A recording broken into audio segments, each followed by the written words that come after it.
Right. So last week we looked at Java as a language, right? We went through how Java works within the computer.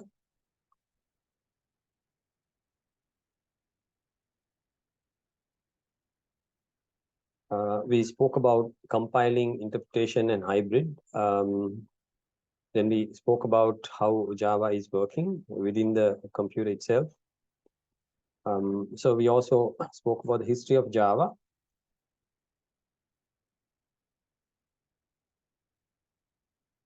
Actually, before I think I explain this to you, let me explain a little bit about this mode here, right?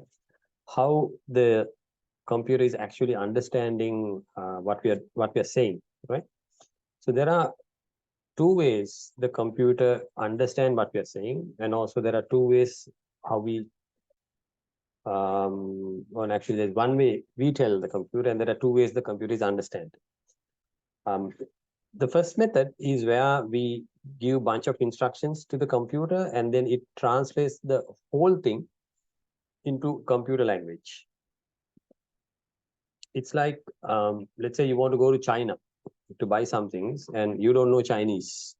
So you speak to, let's say, a Chinese translator in Sri Lanka. You say, okay, I'm going to China and I'm going to buy computers. And what are the possible sentences I will need?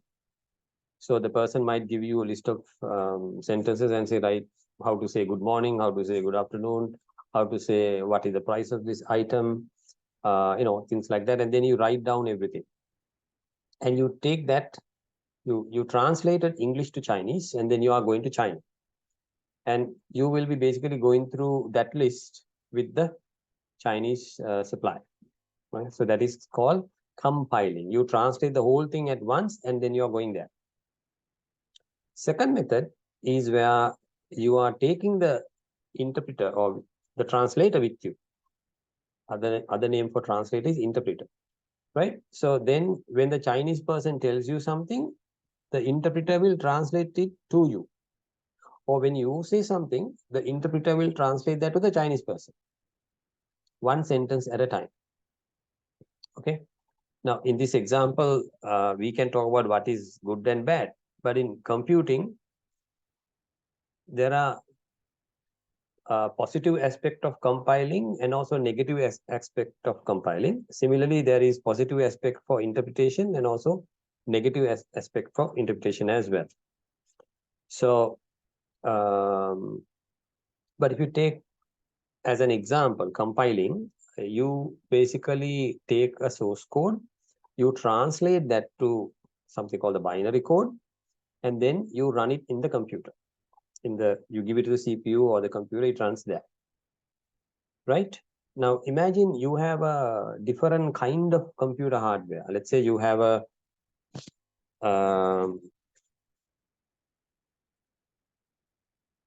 okay, say you have a okay, what is this? Okay. You have a PC, Windows 11 machine, and an Apple Mac, right? So when you compile a program within your Windows 11, you can't take the compiled code to a Mac and run it. It doesn't run. Or even on the same computer, when you have a machine running Windows and they have another machine running, let's say, Ubuntu, it won't run also due to various reasons.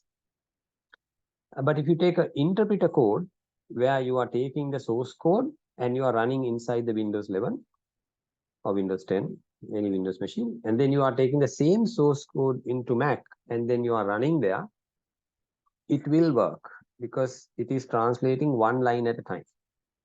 Of course, you can take the source code from Windows and take it to Mac and compile it there and run also. That's another way to do it, right? I hope you understand what I'm saying. Compiler will translate the whole code into one binary code. The interpreter will take one line at a time and then it translates. That is the difference. But Java is different. Java does both. Okay, Java is doing both. So when you compile a Java source code, that is your file name .java, what you are getting is a compiled code. Actually, it's not the binary code we are getting something called byte code. Okay, it's called a Java byte code. And the byte code is compiled. And you can take this byte code into any platform. Now, let's say I write my Java program on Windows and I compile and get a byte code and I take that to, let's say, a Mac. And I can directly run that byte code there. Because on Mac, it will be interpreted line by line. Okay. So Java is very different there. That's why the tagline of Java is write once, run anywhere. Meaning you write the code one time in any computer, whether it is a Mac or PC or whatever. And then you can take that code and go to any other platform and run it, which is very interesting. Okay. Java, of course, is not the first language to do that, but Java has that very strong capability of doing it. So Java uses the hybrid mechanism of compiling and interpretation. It uses both. Now, Java was created at a company called Sun Microsystems, right, in 1995. So the lead programmer was James Gosling, and then there was also Patrick Norton. So Sun Microsystems wanted to have a programming language that is also internet ready, plus supporting all the languages in the world. Because if you look at the other programming languages like C, C++, and various other things, you can't technically write programs or display text other than English. It's difficult. You can, but it is difficult. But Java from day one supported multi-language using something called Unicode. So why Java? Why Java is very important and very famous? It is compiled and interpreted. It uses both. And also, because of that, it is platform independent and portable. So as I explained, you write the code once, and then you compile it, and the compiled bytecode can be taken to any other platform, and then you can execute it.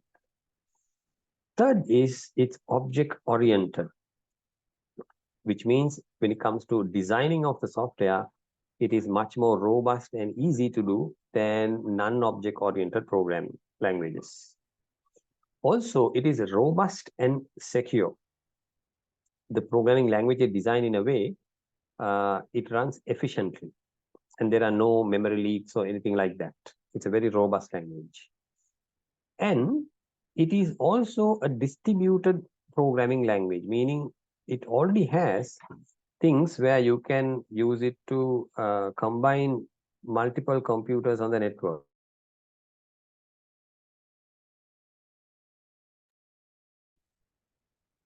Right? And also, since it was a development of other languages, you can bring in the stuff that you learned previously. Let's say C language, C++ language, Pascal, any other language you can bring into Java. And it's very familiar for people who have done programming before. And then it is multi-threaded. That is also very important because you can write a program where it can do multiple things at the same time. Now, for example, when you are writing a computer game, you need to play the background music. You need to handle the, let's say, the gun control. You need to handle the screen. All that has to happen at the same time. So if you have only a single thread application, music will play, everything else is stopped.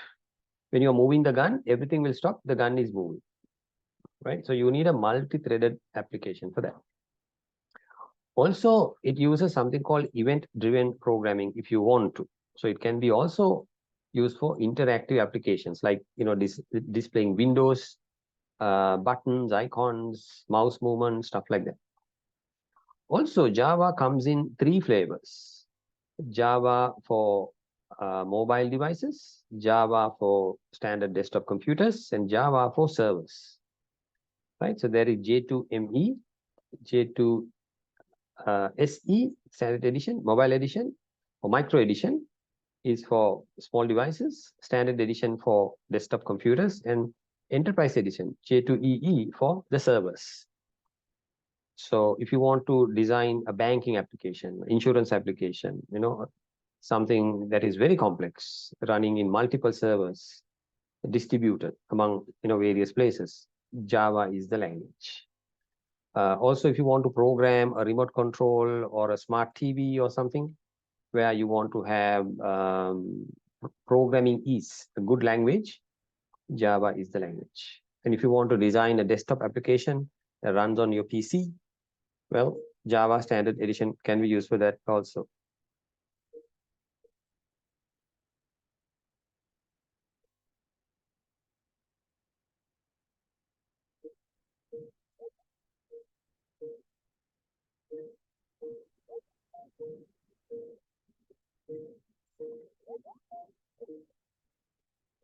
So we saw this diagram the other day.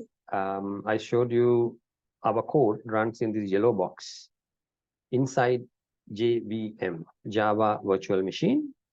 And the JVM also requires some libraries to run. So together, we call it a JRE, Java Runtime Environment. And that's all you need to run your Java. And if you're also developing, you also need something called the development tool, which together we call it JDK, Java Development Kit. Right? So that's the entire Java picture. All right, now let's look at the code, Java code. Java language has these keywords. This is all, right?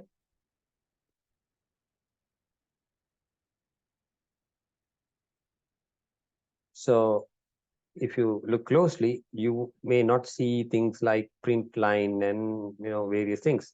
They're all coming from the libraries. Actually, these are called the reserved words, the Java words. So here we have things like for, new, void, do, continue, stuff like that, class, while, So these are the Java reserved words. So just like the way we learn a language, where first we learn the words in the language, that is called the vocabulary, right? Then we learn the rules, how to put these words together.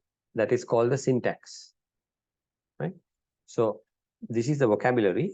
Of course, we will be adding more words to this. And later, we learn how to put these words together. All right. Now, any programming language, remember we spoke about this earlier, you need to learn 5 things. How to input something, how to output something, how to write line by line sequence of code, how to take decisions, and then how to repeat something. Now, when it comes to code, you need to understand something called the skeleton code, absolute minimum required to run your code. We also call it the boilerplate code, right? So here's the boilerplate for Java, absolute minimum. So here we have, in fact, the package is also optional. We have package hello, public class hello world.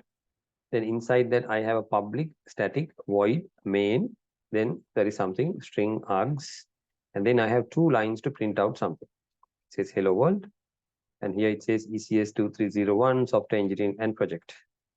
So we need to understand what is in this page, right? Java uses square bracket, curly bracket to show a block of code. So this is the opening curly bracket. The pairing closing one is down here. And this is the next curly bracket opening and closing here.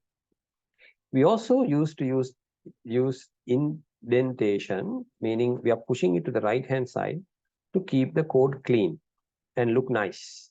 So we know this line is together and this line is together, and these 2 system lines are inside the public static void main. Okay, and what I have on top of this is called the help or documentation block, and this @ sign gives us certain facilities when you are generating the documentation. And here I use 2 slashes. This is called a single line comment. You can use this or the block comment as well, either way. Okay. Now, the other day, we couldn't generate the documentation. We'll look at it today.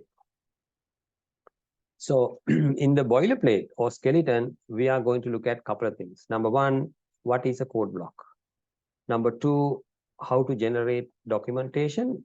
Well, in order to generate documentation, you need to have a doc block, we call it documentation block.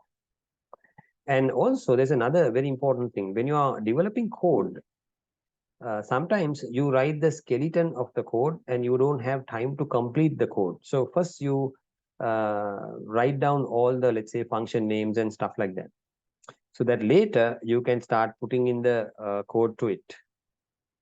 Right? So, but you need a reminder so that we know, okay, these are the things I need to do later. So that comes under to-do items. Right? So we'll see how it works.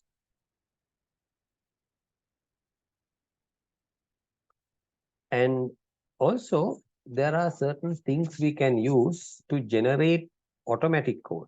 Now, we are using an IDE, NetBeans, and NetBeans has facility to generate various automatic code. I showed you earlier also. Let me switch back to NetBeans in a minute and then see how we can generate doc block and also to do.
Okay, so this is my hello world code from NetBeans.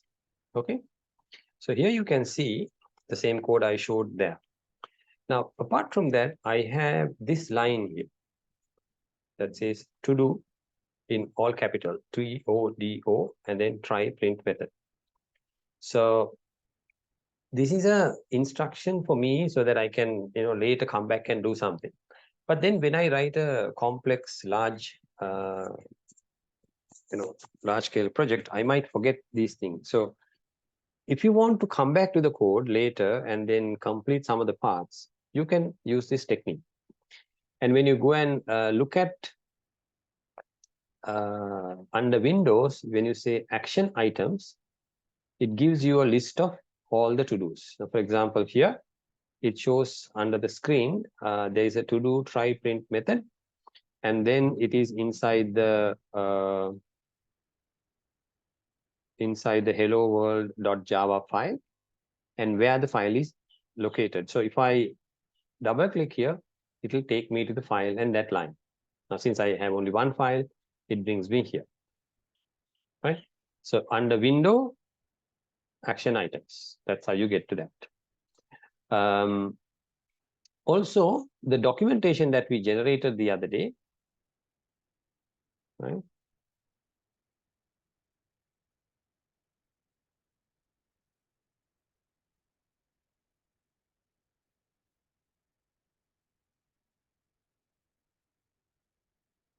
it is saved in the same location. Let me open that and show you where it is.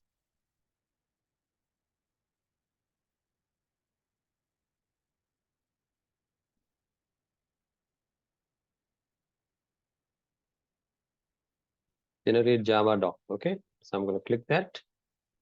It is generating here.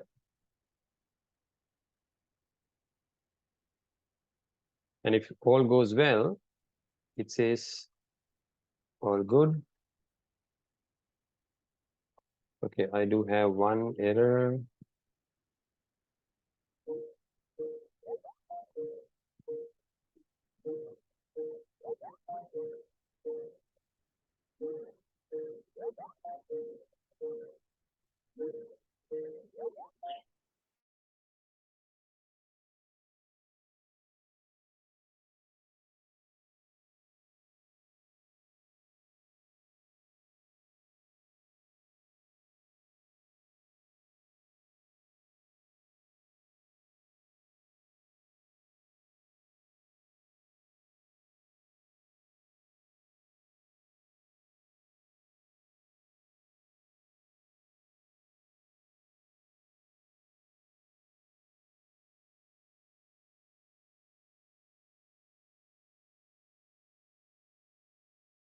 Okay, looks like to-do is creating an issue with my documentation. Let me remove this for a while. And we look at the documentation. So the documentation is actually comes out as a HTML file, which you can, okay, it says build success. Let me go to the folder where my program is stored.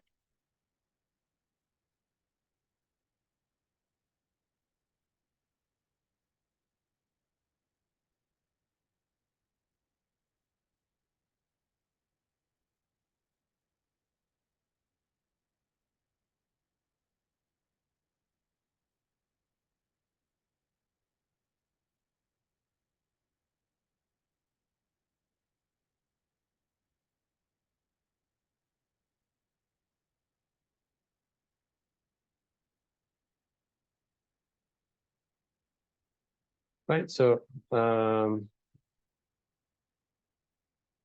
this is where I have saved my document, my project. Hello, I double click here. I can see my source code and my targets. Inside the targets, I get all these things. And if you go to the folder called site, and then inside that you have API docs, and this is the project documentation. This is basically a website. And generally in website, the first file you are going to use is index.html. So I'm going to double click that. And this is what I get. So this is the automatically generated documentation for me. So I'm inside package hello. And inside that I have a hello world class. I can click that. When I click the hello world class, I get these things. So it says constructor methods. So I have a method called main. Then various other things are there. So if I go to main, it'll show me what is inside there as well. So right now I have nothing much to show here because it's just a simple skeleton. But you will notice you can also click these things, static, concrete, method, and all that. When you write a complex application, you will realize how important and useful this documentation is. So all you need to do is make sure you use the proper tags. And if you don't remember a tag, you can just go here and press add, and it'll tell you what to do. Right? So these are the things accepted here. And that's your code and generated documentation. Now let me go here. So we looked at code blocks, documentation, to-do items. Now let's see this auto code generation. What is that? Now auto code generation is to generate code. Now when we learn variables and all that, I'll show you a little bit more on that. Now this is another very common line that we generate all the time. So I'll show you a small trick. So if you type PSVM and press the tab key, you get that automatically, right? That is the first letter of this PSVM and tab, right? PSVM and tab. You get the code block automatically. There are also other ways to generate constructors, getters, setters, and whatnot. We'll see how we move forward.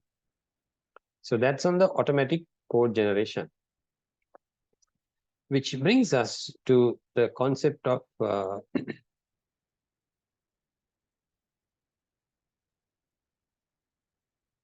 data types. Okay.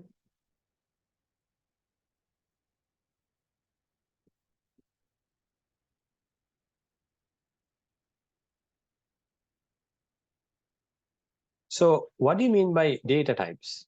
Data types are the things we will use to store data. Now in Java, you can identify two kinds: primitive data type, non-primitive data types. Primitive data types are built in to the basic Java platform, right? Remember the core Java thing? So it is already there in Java. Whereas non-primitive data types, some of them are already there, but some you may have to create in specific ways, like using something called classes and custom data types and whatnot. So today we are going to look at primitive data types. Now the primitive data types again can be broken down into two types: Boolean type, numeric type. Right? Now numeric types, again we have character values and integer values. Integral value. So integral values can be divided into integer, that is a whole numbers, and floating point, that are numbers with decimal points, right? So if you look at the bottom, we have Boolean, we have characters, we have byte, short, int, long. All these are integers. And then we have float and double. Those are floating point. We're not going to look at the non-primitive today. That is for next time. So let's see how we can use these things. Now, when you are creating a variable in Java, for example, you need to know what data type you will be needing.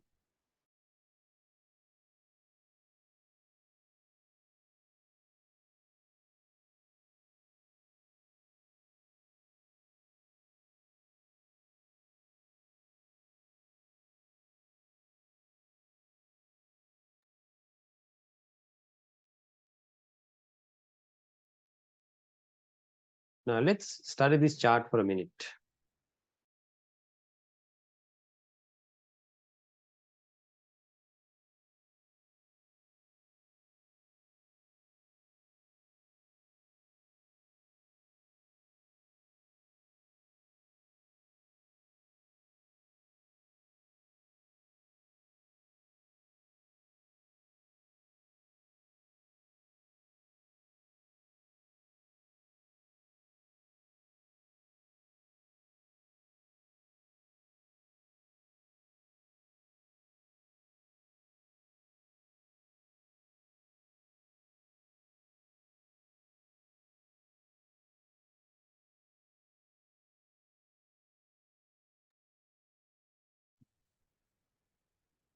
So what does this chart show?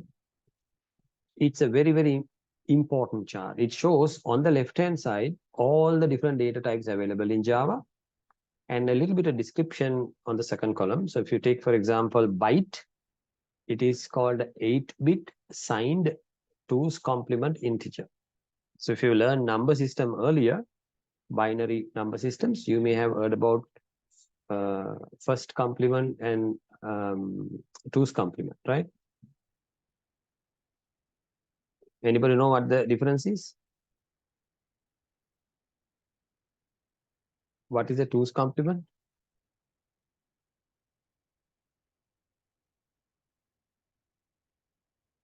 And this is the minimum number we can go down to. That's a negative 128. Maximum is a positive 127. Actually, this should be Oops. Negative 127.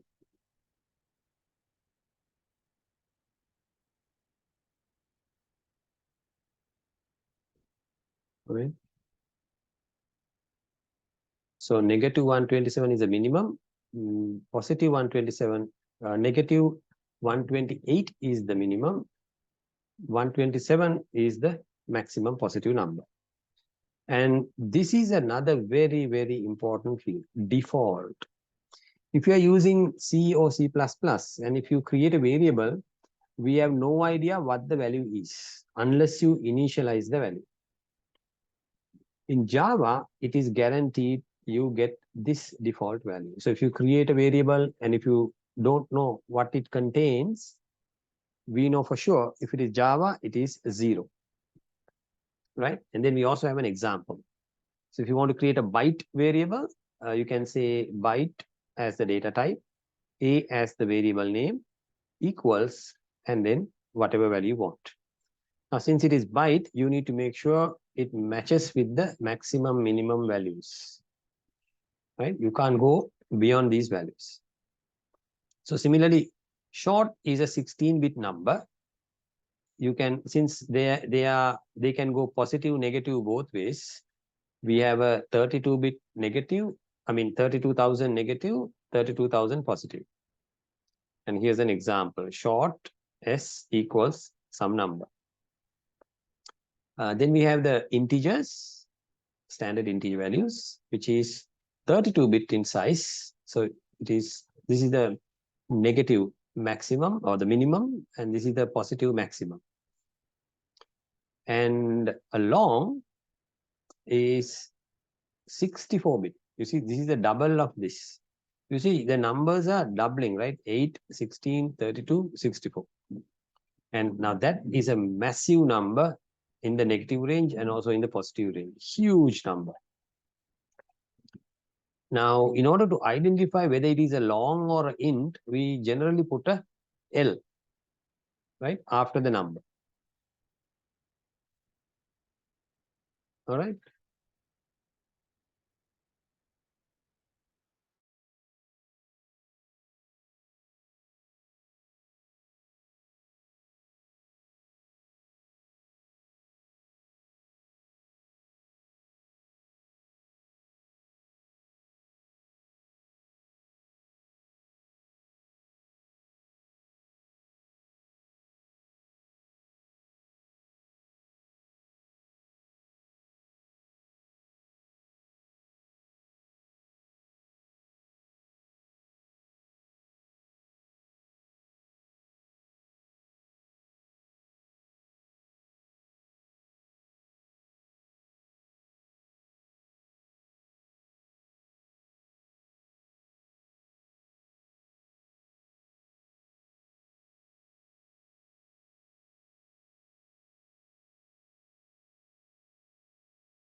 You see the L here, L says it's a long number. Now, similarly, for decimal numbers, we have two types, float and double. Right? So we have 32-bit for float, 64-bit for double. And here we use the F to depict the floating point number and D to depict the double number.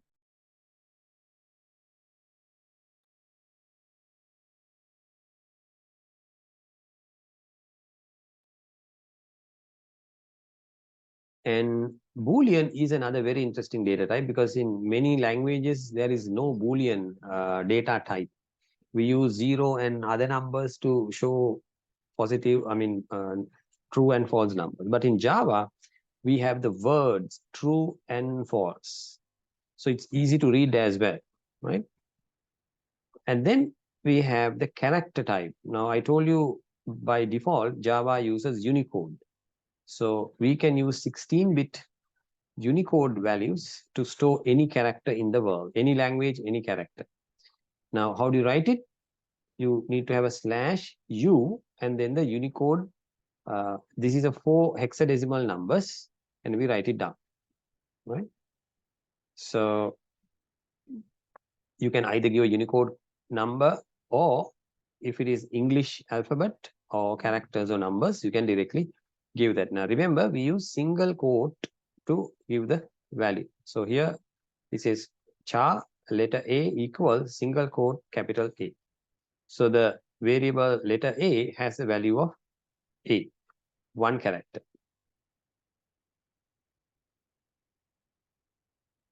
Right. So remember, I was talking about the different things required to learn a language, how to output to screen. Now I'm going to bring in the knowledge of the data types into output and see how we can create some variable and then make some output to the screen. There are 3 ways to output in Java: print, println, printf, right? Normally we use println. That is the most heavily used because it has 2 things. It will display whatever you want to display, plus it will also take you to the next line automatically. So it will print 1 line and then go to the next line automatically. That is println. Ln stand for line. If you don't put the ln, it will print something and wait. So if you print 2 things, it will print one next to each other, not one after each other, one under each other. It will print one next to each other, right? So let's try that with our editor here. Now, if I run this code, you will see I have 2 lines: hello world on the top and ESC software in the next line, right? You see 2 here, 2 lines are there. But if I remove the ln from here and then run,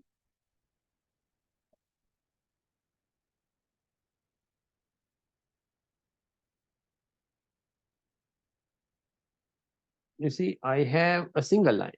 I have hello world and then ECS is right next to it. Okay, so if I want a space, I need to specifically put a space here, then only it will show properly. So if I do this, I get hello world space, then this. All right. So, well, I would like to have this in 2 lines. So I'm going to put ln back here. Right. So I have 2 lines. Okay. So that's how you use the print and println. Actually, printf is also used when you want to format certain characters and things like that. We'll get to that in a minute, where you want to control your decimal numbers, left align, right align, padding with spaces, stuff like that.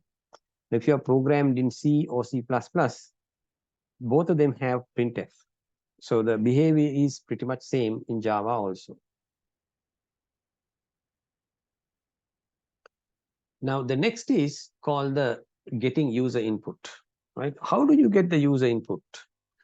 Well, in order to do that, you need to do a little more extra coding, right? First, you need to say, I am interested to receive input from the standard system input. Now, standard system input is the keyboard. So this line says, I am interested to get some input from the system.input. And this one called the input is actually a variable. It can be anything. I can put I there, I can put in there, I can put anything. So I am creating a variable of the type scanner, and I'm attaching the system input here. And every time I call this line, input.nextInt, I will get the integer from the user. And I'm storing that in a variable called number. And that number has a type of int, which is integer. So with this, I can get a user input from anyone. Which brings us to another concept, variables, right? What are variables? Now, variables are temporary location where we store things. Those are boxes, right? Now, you may remember I use, okay, let me draw something for you. If you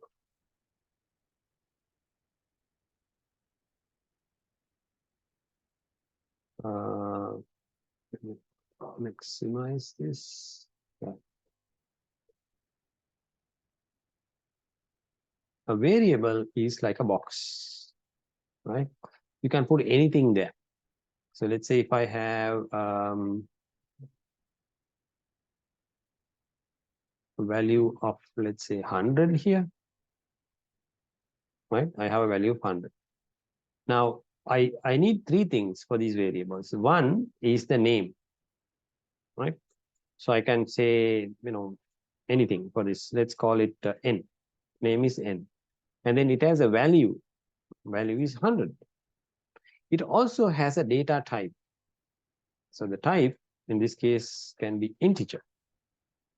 So three things: a name, a value, and a type, right? And so there are lots of boxes like that within our computer when we are dealing with variables. And these variables, by the way, has a data type that we learn. It can be a string, int, float, characters, or Boolean.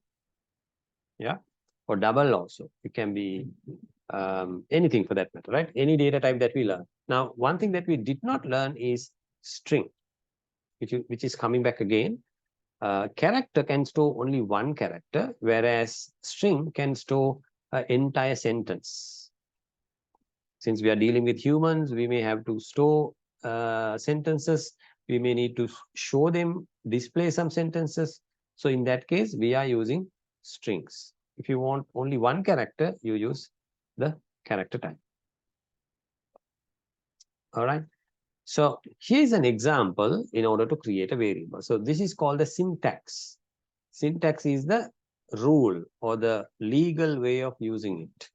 So you have to first put the type, what type of data you want to create, and then what is the variable name you are going to call it, and then what is the value you want. Actually, you can do this in 2 steps also. You can first create the variable and then assign the value. Or if you know the value at the time of creation, you can do both at the same time, like what I have done here. So here's a sample. So I have created a variable called age. Okay, and I'm storing number 20 there. So it has a value of 20, name of age, and the type of int.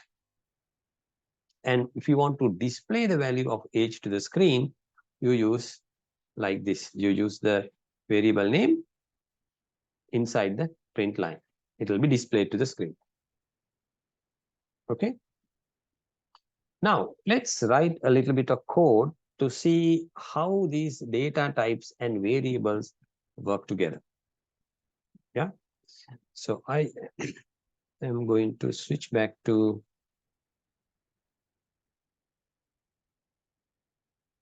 NetBeans. This time, let's create a new project. Let's call it, okay, I'm going to create a system of creating my project files. Yeah. So I'm going to say Java application and say next. And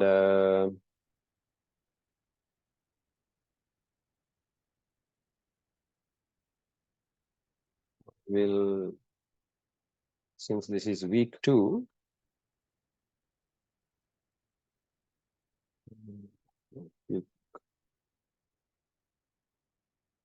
week 03A, let's call it. Yeah. So I'm going to use the week number as we go every week. And then I will use A, B, C, D for codes. Like first code will be A, second code I'm writing will be B, third one will be C, likewise. So when I look at the folder, I will be able to see it in a sorted order, right? So I'm going to try data type. So let's call it data types. That's my project name, by the way. And I'm storing that in a very specific folder. So I need to go there. It's not under documentation. So I have a special one for this. Oops.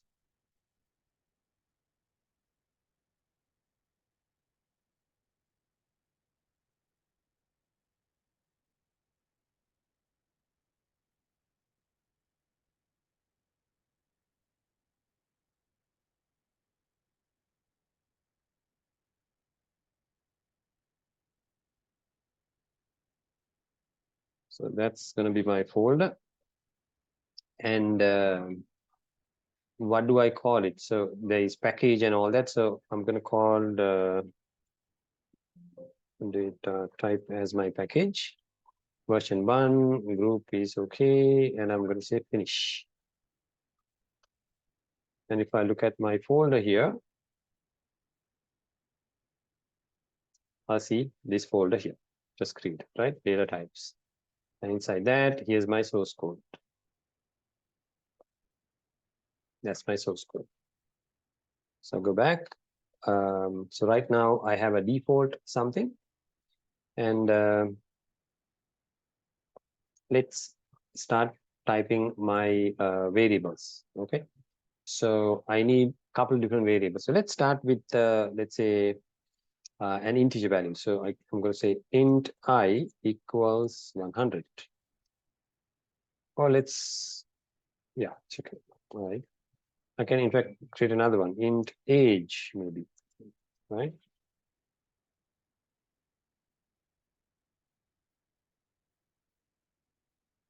And if I want to show the age, all I need to do is put the variable inside the age, right? So if I run this now,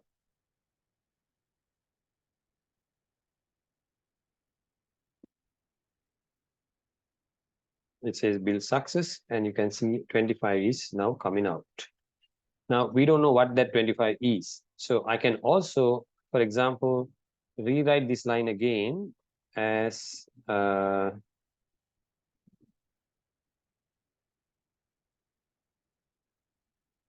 your age is,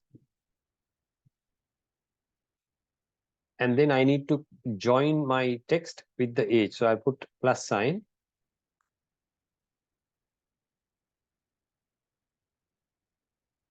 Oops. I also would like to format this document. That's Alt Shift F. So now it's nicely formatted. Now let's try again.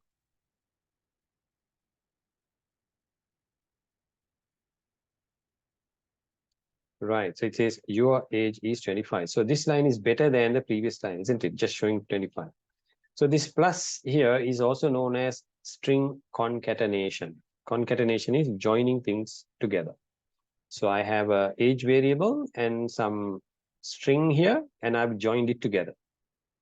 So similarly, I can go on and create a bunch of other variable type. Like for example, I can have a character, I can have a byte, I can have a short, I can have a double, I can have a float.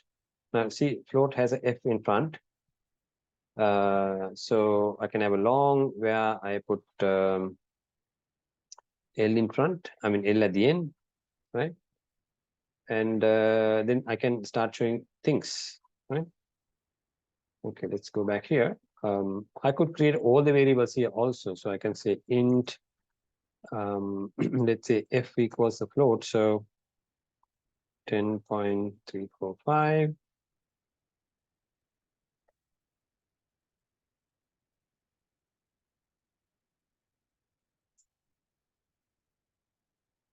Right.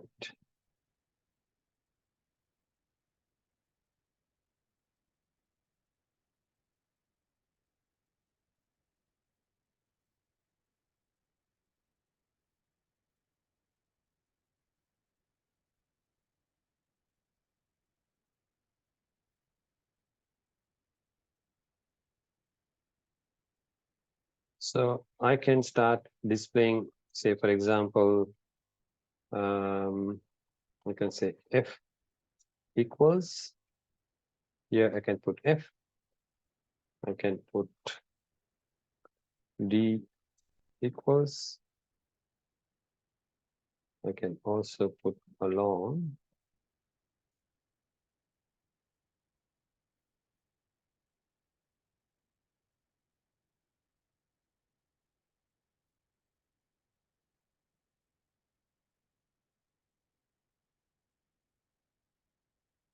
Right. So let's have a look.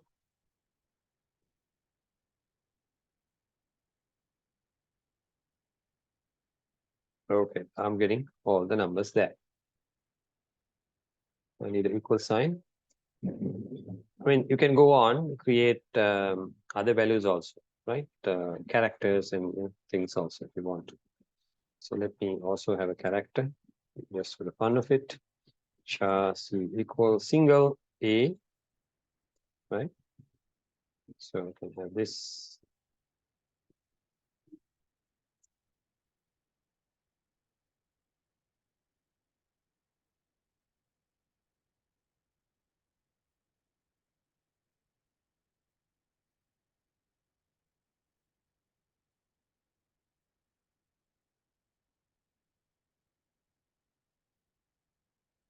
Okay, everything is good. I can also, in case if I want a sentence, I can use something called string, and I can say name, and then I can have a name here, right?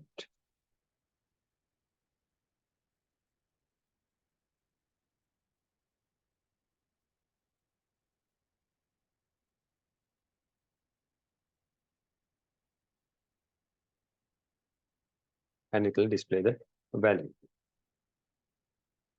All right.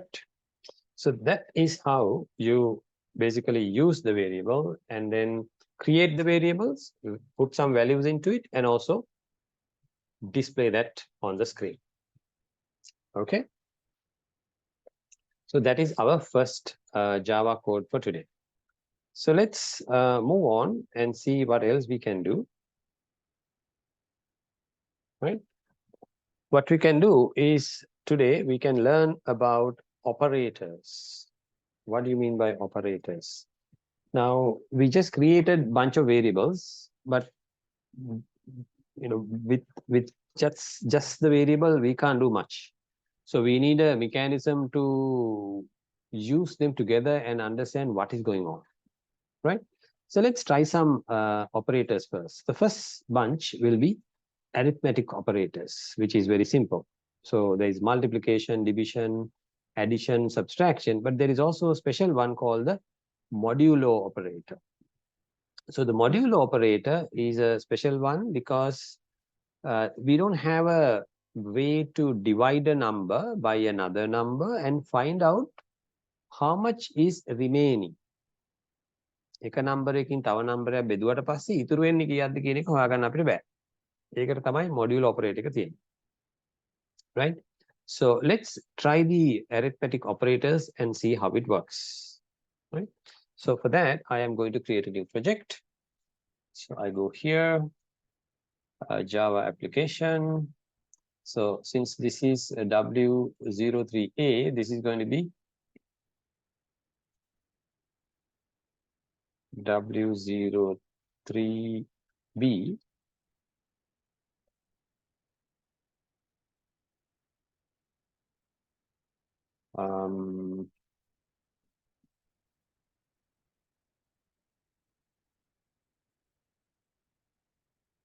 Operators, right? So I'm going to have a package called operators.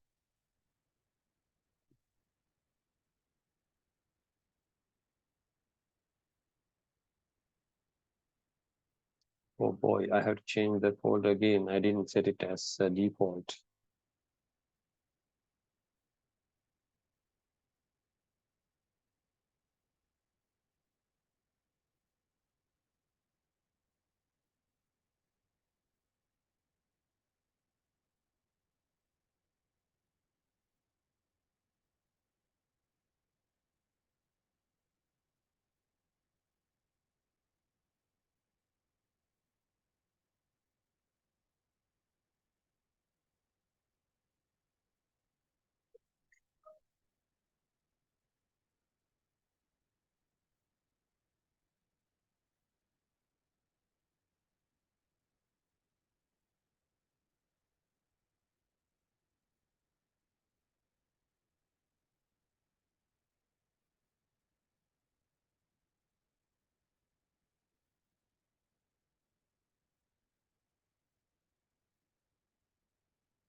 Okay, let's have a look at this and see what actually happens.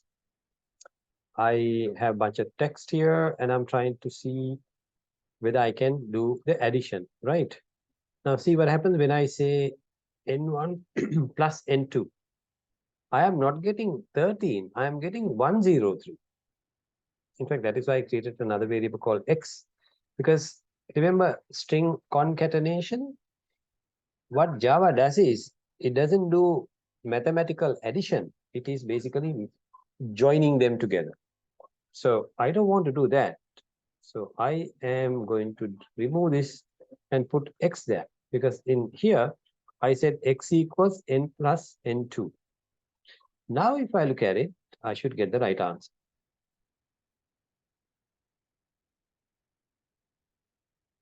There it is. It says n1 is 10, n2 is 3, and addition n1 plus n2 is 13. So now I can go on doing the rest of it. Let's say, for example, x can be n1 minus n2, right? Then I need to, so I'm going to group these things together. So, right. Addition, so let's call it subtraction, multiplication, and division. Okay, so here subtraction n1 minus n2, multiplication is n into n2, division is n divided by n2. That is 10 divided by 3, right? So subtraction is n minus n2, multiplication is this, and this is the division. Right, so let's try this now.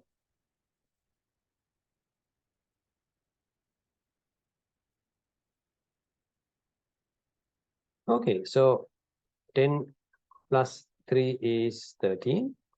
10 minus 3 is 7. 10 into 3 is 30. 10 divided by 3 is 3. Right? So there are 3. In fact, let's call it 4 because it's confusing. Let me try this now.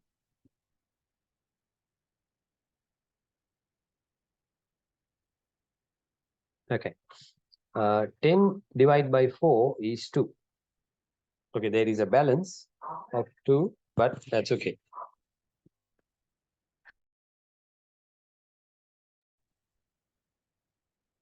Okay, we do have another one that we need to try. That is the modulo operator. So let's try that. Now that is actually with the symbol of percentage, right? So something like this. Now, what is going on now?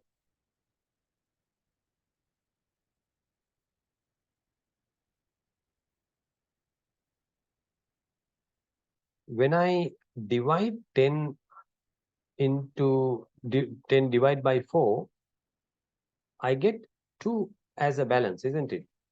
When I divide by 10, I get, there are, inside the 10, there are 2 4s, and there's a balance of 2.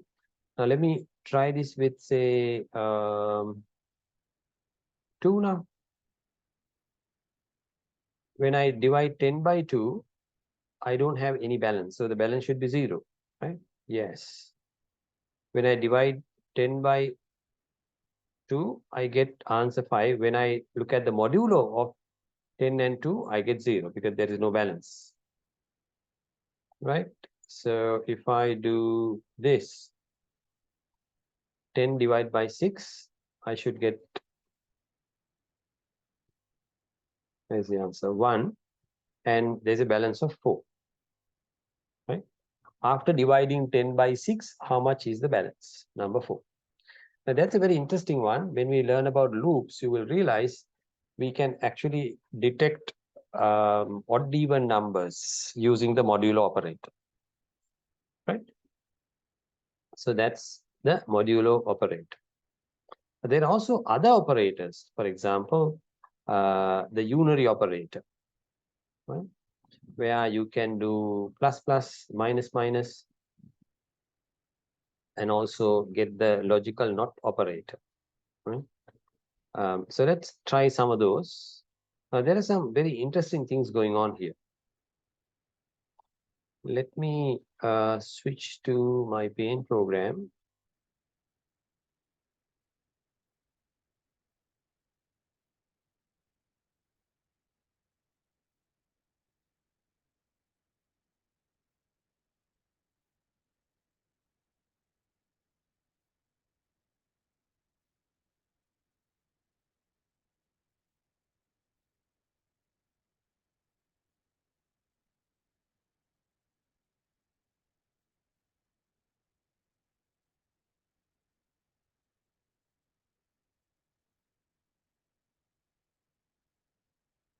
Now, if I say, let's say A equals 10, B equals 0, all right? What happens when I say A equals B? And when I say A equals B plus plus and A equals plus plus B. These are different scenarios. Okay, what is the value? In the first instance, A will be 10, B also will be 10. Right? But when I do the second scenario where A is equivalent to B plus plus, I need to actually check what is happening in A, or what is the value of A and what is the value of B. And when I do A equals plus plus B, also I need to check and see what is the value of A and what is the value of B. Okay, I can do the same thing for minus minus as well. Now, generally speaking, A plus plus is equivalent to, or it's same as A equals A plus 1, right? So that's a shorthand. A plus plus is equivalent to A equals to A plus 1. So with this theory, we are trying to understand here, okay, B plus plus 1 should be then 11, because here we assign the value of A to B, or the actually other way around, right? Sorry, it should be,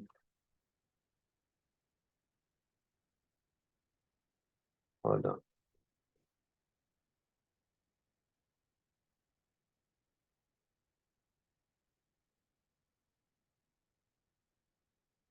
Oops, let me delete this whole thing. Now I have A equals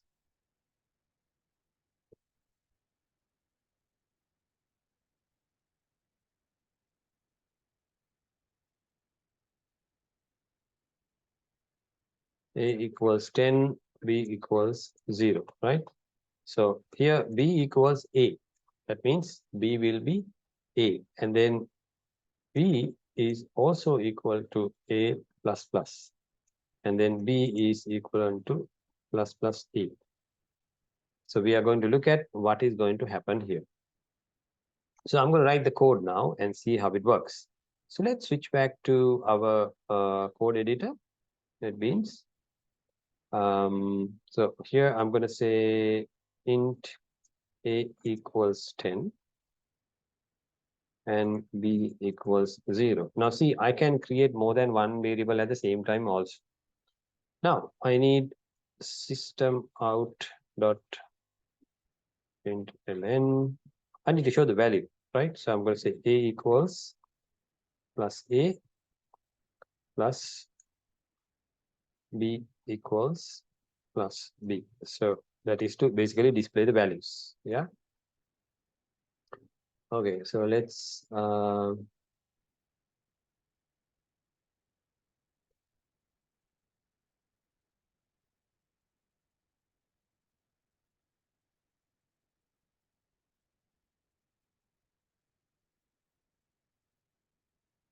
another one.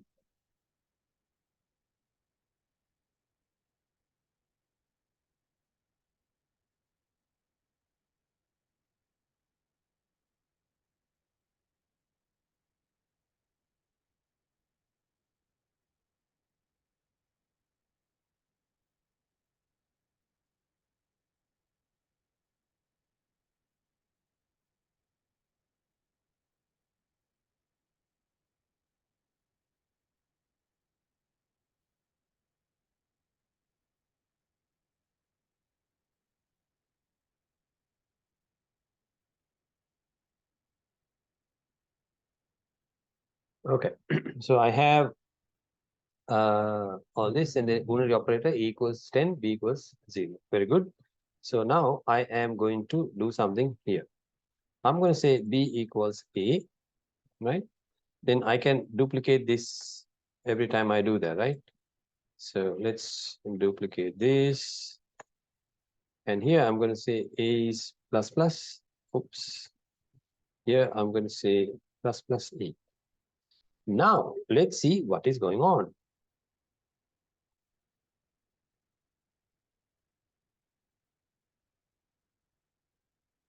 There we go. Now it says in the first one, A is 10, A is 10, B is 0, which is correct, right? And then here it says A is 10, B is also 10, right? Because we assign the value of A to B, which is also correct. Look at the third one. It says A is 11, B is 10. What is happening now? A is 11, but the B is 10. Now, what is happening here is A is actually incrementing the value, but before it increments the value, B gets the value of A. So number one, or rather step one is B becomes A. B gets the value of A, which is 10. After that, A is incremented. So A becomes 11. That's why we are seeing A 11 and B 10.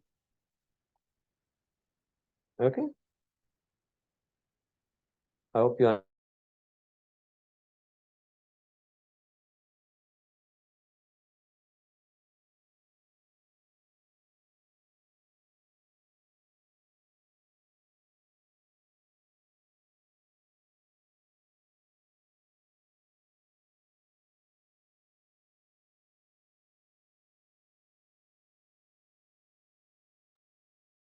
And what is happening in the next one?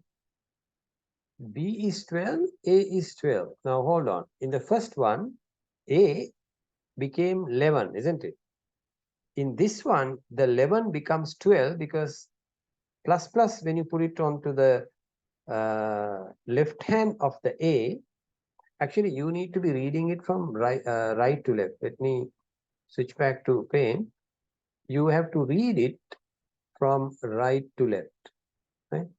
You have to read it this way. So here in this one, step 1 is B equals A. Step 2 is A is equivalent to A plus 1, right? So that is what is happening in this one.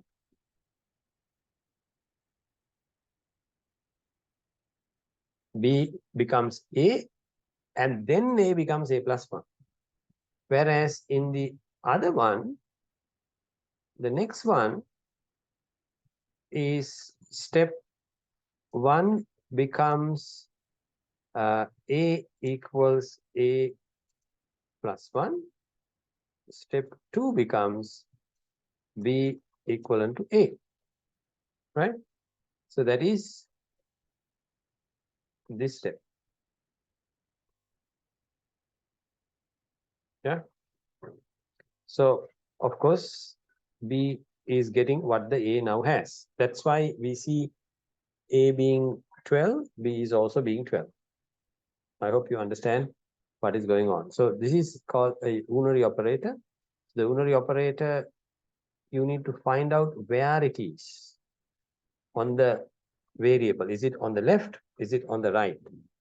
Sometimes you get confused where the operator is. Only thing you need to remember is start reading from right to left. Okay? Right to left. Then you will understand what is going in there. Right. And that's on the unary operator. So what else do we have under operators? We have something called the assignment operator, right? Very similar to the unary operator. Let me take the code again here. Okay, this one.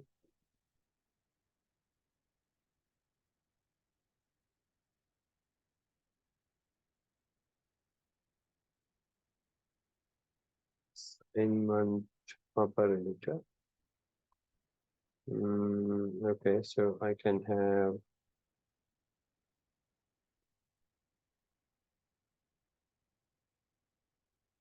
right now here. We are looking at the assignment. Now, assignment means giving a value, right? Assigning something. So how does that work?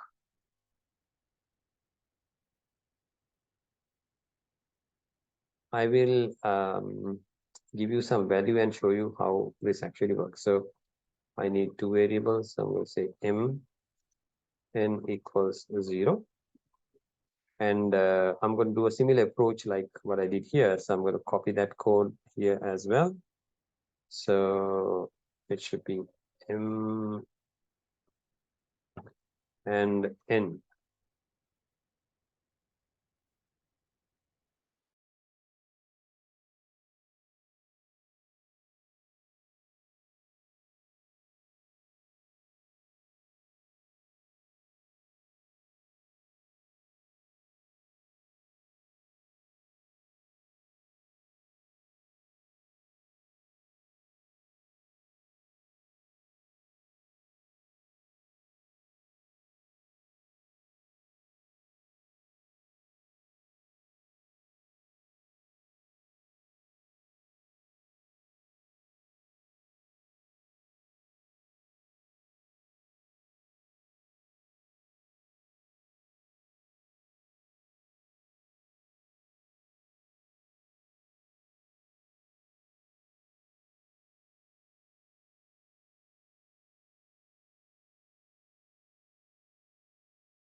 So what is going on now? So in the beginning, m is 10, n is 0, right? So when I say n plus equals m, okay, now actually let me do this. I'll make this as 1.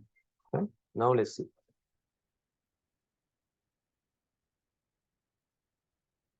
So in the beginning, m is 10, n is 1, right? After doing n plus c equals m, what is happening to n? N becomes 11, but m is 10. What is going on here? M is coming to n, but it is getting added to what is already there in n. So this is equal to same as, I would say, n equals n plus m, isn't it? Same as n equals n plus m.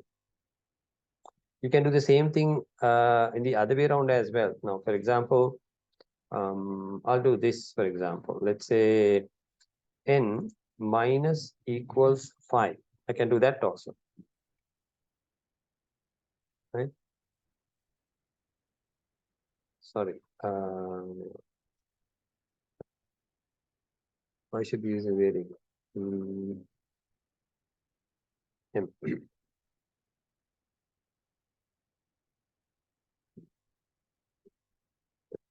This, okay. Now, what is happening here? So I'm going to deduct the value of m from the n. Let's see now what happens. So earlier I added the value of m to n. Now I removed it by deducting. So what does it mean? It is same as n equals n minus m. Right? So here n plus n, here n minus m. Of course, you can do multiplier, division, even modulo, you can do the same. Right? So these are called assignment operators. So assignment is not just assignment, assigning plus other operators also.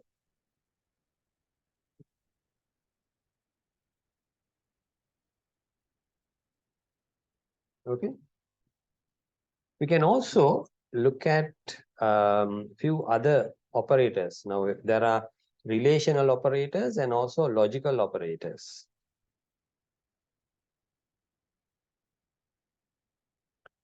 If you take the relational operators, we are checking in relation to, right? Say, for example, I'm going to try another one. Let's say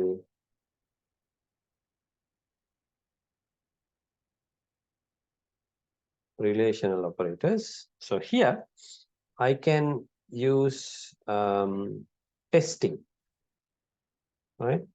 I can test things. Is it equal? Is it not equal? Right?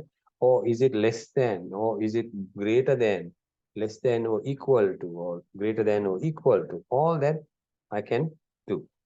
So for example, I can let's say int x equals 10. Yeah, right. And then I can say if, oh, I think I use x somewhere, right? Yep. It's y. Okay. If y is equivalent to 10 to something, right? We can say system.out.println. Yes, x is 10, right? So something like that. Or we can also try whether x is not equal to something. If, I mean, not, sorry, not xy, right? Y is not equal to 20.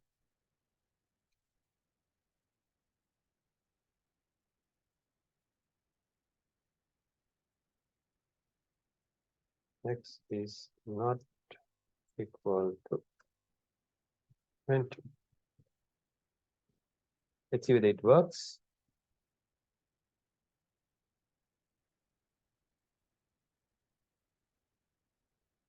Yes, yes. X is 10, x is not 20, right? So we are testing equality or not equality. We are checking it in relation to. I can copy this further and try the rest of the things as well. Say, for example, I can say if x is bigger than 20, x is, no, x is 10. So I can try whether x is bigger than 8. X is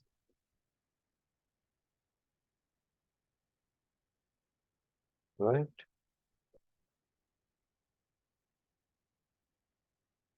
Is x, oh, sorry, y. Is y bigger than 8?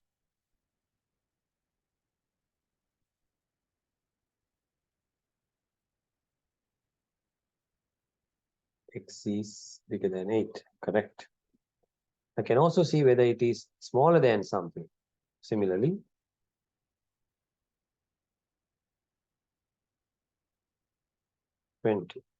x is smaller, and I actually need to change the variable also here.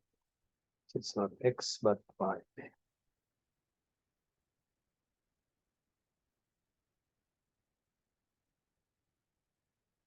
Let's try that.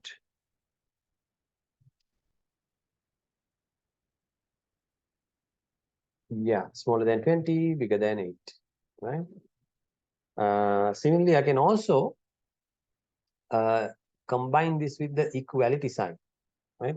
Say, for example, I can say is x larger than 8, larger than or equal to 8, or if you can say 10 here, is larger than or equal, bigger than or equal to 10. That also can be tested.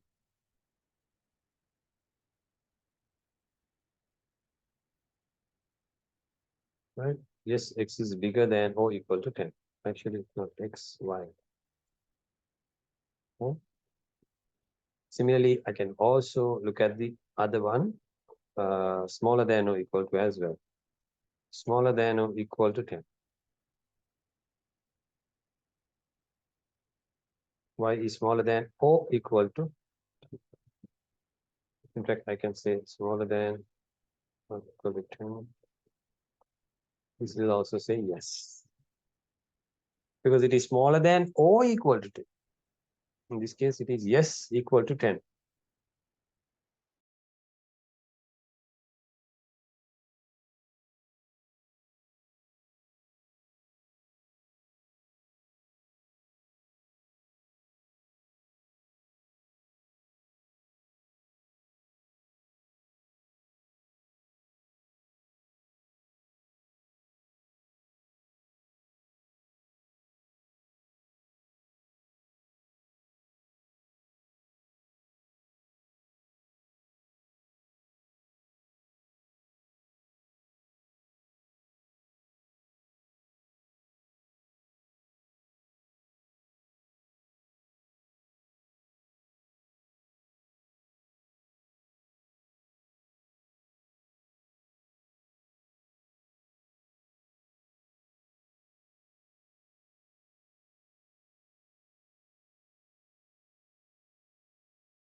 Right. Now, what I'm trying to do here is to, okay, let me undo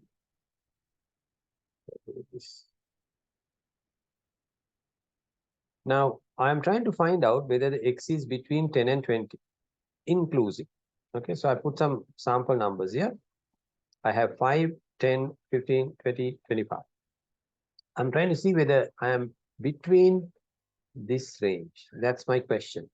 When a number is given, am I within that range? Okay. So I'm going to use relational or rather comparing things. So I need to compare the number with 10. I want to compare the number with 20 and then find out in relation to that, whether they are bigger or smaller. What do you think? I need to understand whether is X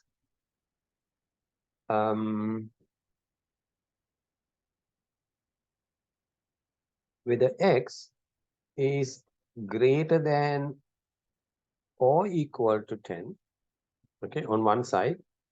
And the other side, I need to find out whether X is smaller than or equal to 20, isn't it? I need to find out both. Now, I also need to combine this, isn't it? So it has to be bigger than or equal to 10, as well as smaller than or equal to 20 as well. So if I use the O condition in the middle, what does that mean? O means this or that. Now, I assume you already know binary O and AND. O means A or B is 1, or A and B both are 1. The output is also 1.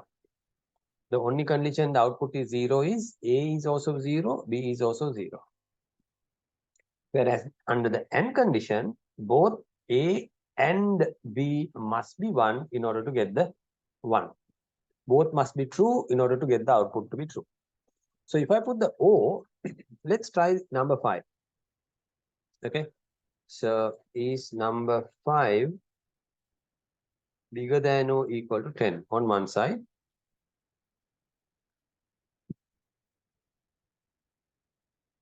On the other side, is number 5 smaller than or equal to 20? So what do you think? Is 5 bigger than or equal to 10? No. No means 0. Right? On this side, is 5 smaller than or equal to 20? Yes. Now 0 or 1 becomes 1. That means if I do a condition, I will get yes for number 5, which is wrong.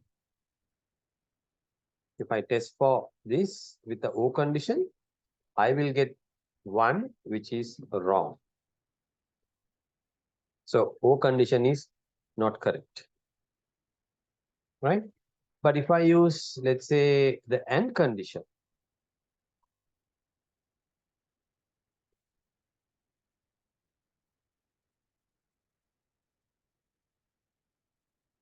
oops, if I use the AND condition, right? Now what happens when I use the AND condition? Right? Now, okay, let me increase this further.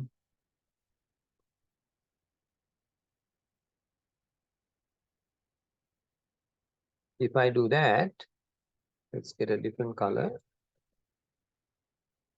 Now, is 5 is bigger than equal to 1? Yes. I mean, no, with a 0 condition. And is 5 smaller than 20? And the answer is yes. 0 and 1 is 0 or false, according to the AND condition. So this time, we can see we get 0 or false. So 5 is not within the range. Correct. Let's put number 10. Is number 10 bigger than or equals to 10? The answer is 0. I mean 1, isn't it?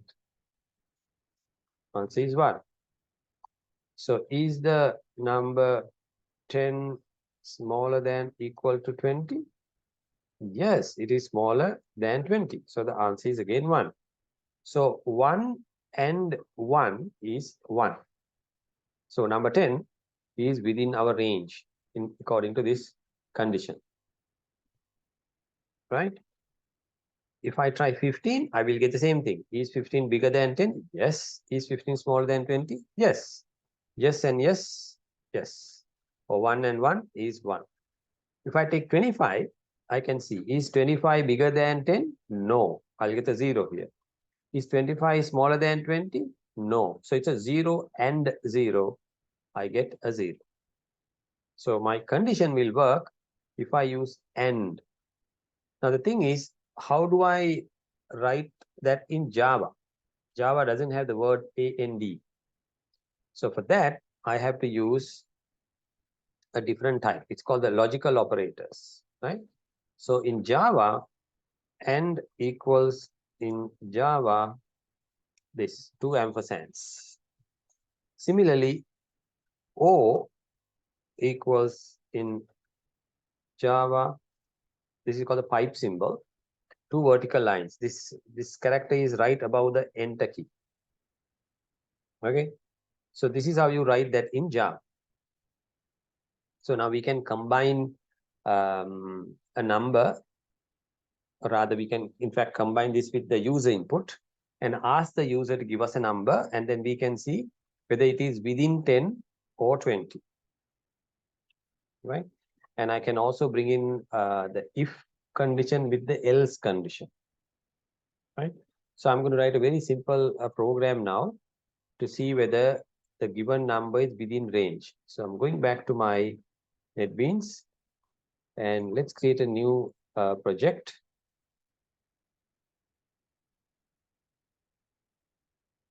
So that will be 03C. Let's call it test number range.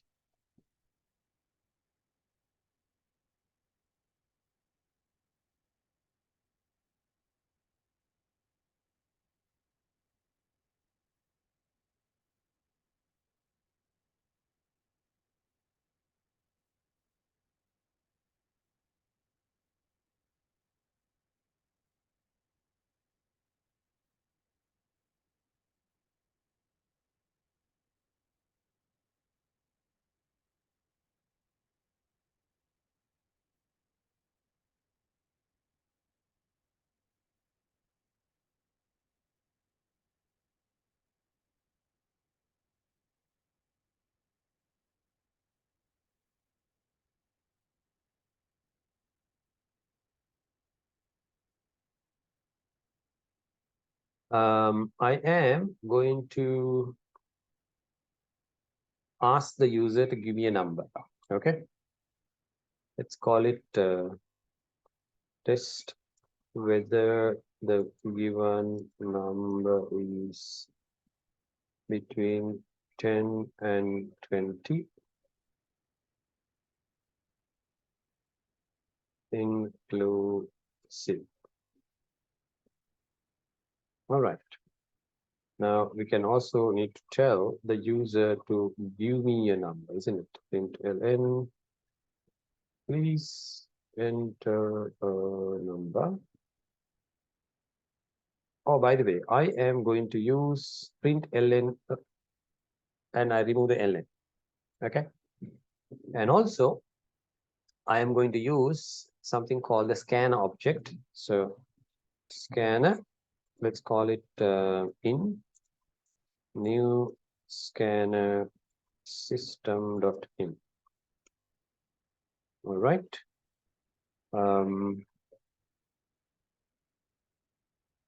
I can bring in the, oh, by the way, now when I use the scanner, it doesn't work.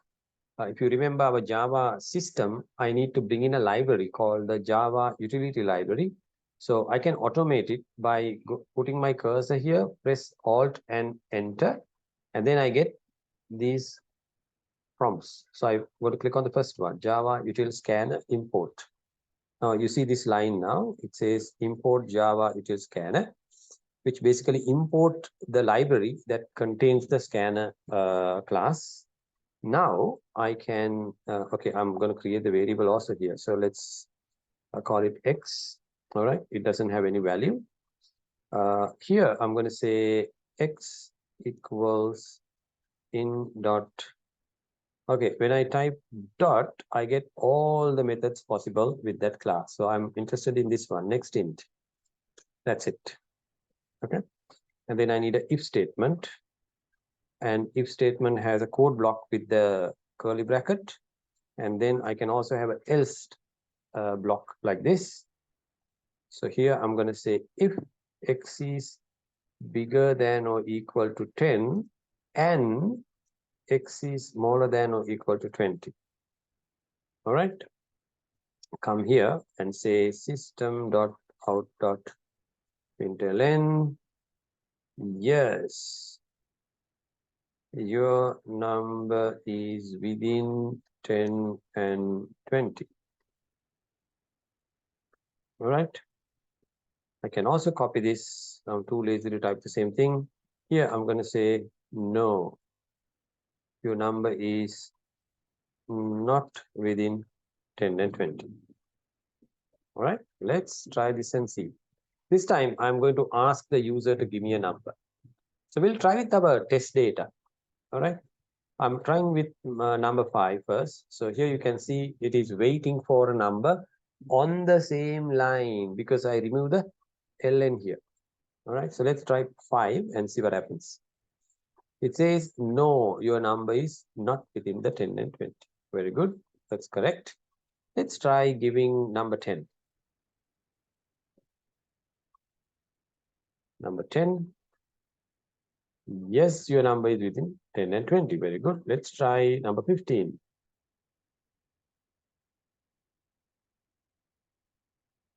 And 5. Yes, number is within 10 and 20. Very good. Let's try number 20.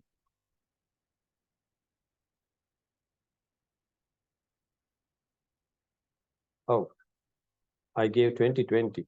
Yeah, it is not within 10 and 20. Very good. Let's try giving number 20 because that is also within the range. 20.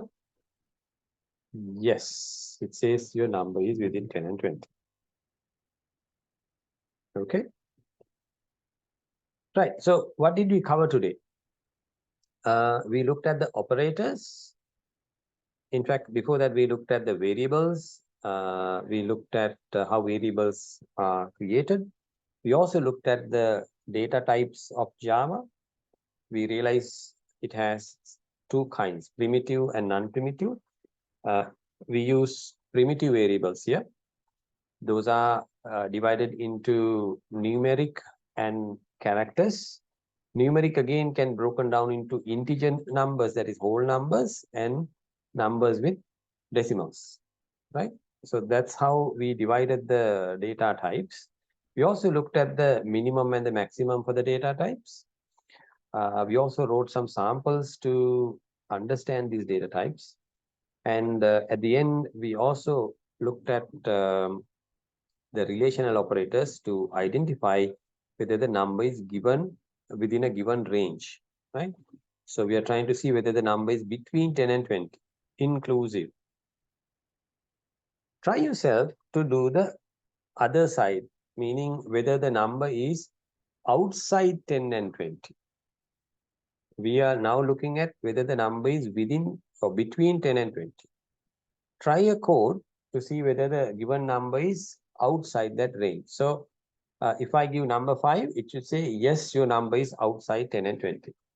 If I give 15, it should say, no, your number is within 10 and 20. You know, somewhat opposite to what we are doing here. So there are two ways to do that. I'll give it to you as a lab sheet, so you can try it tomorrow. Any questions?